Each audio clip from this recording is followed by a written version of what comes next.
Let's talk about the incredibly controversial ARK fund. It's controversial, especially here on TikTok, because a few years ago, everyone thought Cathie Wood, who runs the fund, was a genius. The ARK fund used to have very humble beginnings. But then COVID happened, and a lot of the stocks that are in the ARK fund are very strong COVID plays. You have companies like Zoom and Teladoc, and people thought Cathie Wood was a visionary. As a result, you can see here in February of 2021, the ARK fund hit $156 a share.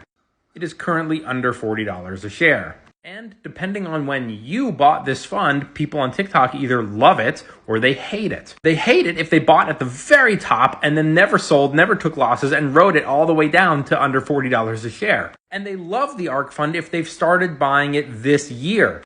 Since January 1st of this year, the ARK fund is up 29%. And it took such a large beating because, in part, some of these stocks were heavy COVID plays like Zoom. And when everyone started going back to the office, everyone was like, oh, well, there goes Zoom, there goes Teladoc. No one's going to use these services anymore. And boom, it dropped. But now we realize that, hey, even if people use it a little less, a lot of people still are working remotely and working from home, and they still are using these services. And it has started to move up. So should you invest in the ARK fund? Well, let's look at their top 10 holdings. I decided, for the sake of this TikTok and to keep things easy, I wouldn't go through the top 10 holdings and break down each one's financials because it would get tiring after a while. Most people would lose interest. This is TikTok. Just shut up and cut to the chase. So what I decided to do was break down the top 10 holdings, how much they're up year to date, and Wall Street's rating on each one of these stocks. The largest position in the ARK fund today is Tesla, and it is up 86% year to date, and it has a buy rating. Next is Zoom, up 10%, and it has a hold.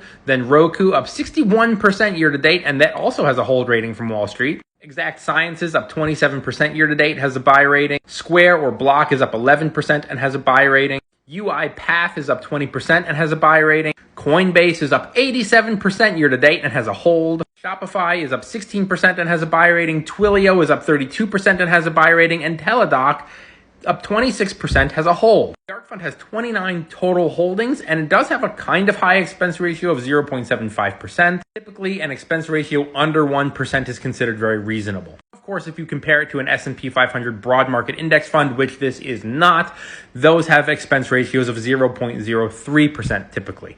Don't forget to smash that follow.